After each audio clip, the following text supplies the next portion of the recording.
Hi, everyone. I'm Jim Cooley. I'm a pastor and elder at Lake Tahoe Christian Fellowship in beautiful South Lake Tahoe, California. A few days ago, I took a walk with my grandson, kind of a long walk, with my 8-year-old grandson, James. What a great name, James. And we walked through the meadow and made our way into the forest a bit and across the golf course, and we ended up on the beach. And we were greeted there by really one of the most amazing rainbows I've ever seen. It was such a great time. And as we walked, we talked and we prayed little shotgun prayers about things that matter to us, people that matter to us. And my phone rang. And I looked at it and it said, unknown. And I'm not sure what that is. I'm not sure why that is. ID blocked on the other end and or not in my contacts, whatever. It's unknown to me. James, maybe it's God. So it made me think of a time when the Apostle Paul had an unknown God moment. He was in Athens, Greece, and Athens in Paul's day was the epicenter of everything fresh and new and hot and happening and culturally cutting edge, relevant, and all of that stuff. People, I think, have kind of always been intoxicated with new. And so Athens is no different. And Athens was sort of their internet and their cable news network.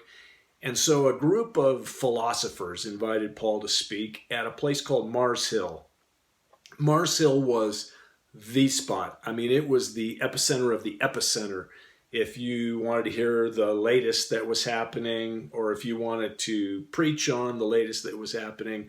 And so they told him he could come there and talk about Jesus and the resurrection, because God in the Bible, Jesus, resurrection, even though you may have heard about it a lot in your lifetime, this is all fresh stuff to these people, right? This is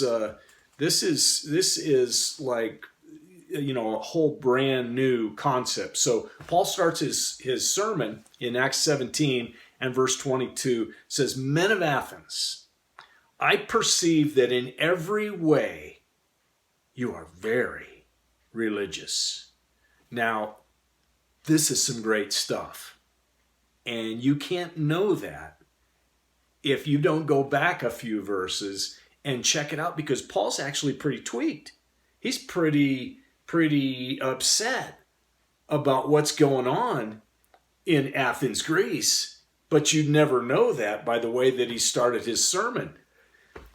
It says his spirit, in verse 16, his spirit was provoked within him when he saw the idols of the city, when he saw the false worship that was going on in this city. The Amplified Version says this: his spirit was greatly angered when he saw that the city was full of idols. He hated what the devil did to this people.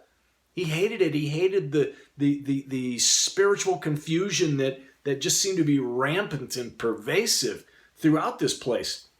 But here's a really, really cool thing. The Apostle Paul didn't take it out on these people. He didn't come after them. You're just a bunch of lousy sinners and you're going to hell. He didn't do that. Instead, he said, I see that you are very religious.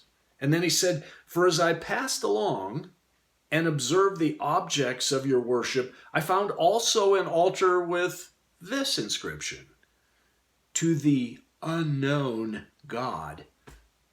What, therefore, you worship as unknown, he says, I'm going to tell you about this guy. And he went on and he unpacked the gospel message to them very, very briefly. Never once did he thump his Bible. Never once did he bludgeon anyone with chapter and verse. So cool. He did something that we can learn from this. He took the time to learn something of the culture of this people so that he could meet them where they live. He told them about the unknown God, and then in verse 28, He even quoted their own poets back to them. It says, "For in him we live and move and have our being. As even some of your own poets have said, for we are indeed his offspring." And verse 34 concludes the chapter with this: "Some men joined him and believed." Just a short little evangelistic sermon. And what is the fruit of that? What is the result of that? People came to Christ. People believed on Jesus. And their names were written in the Lamb's book of life in heaven. So the next time my phone rings and it says unknown, I'm going to think of my grandson James first. Then I'm going to think of the Apostle Paul. And then I'm going to think about these people who gave their lives to Christ that day, who I will undoubtedly meet at some point in eternity.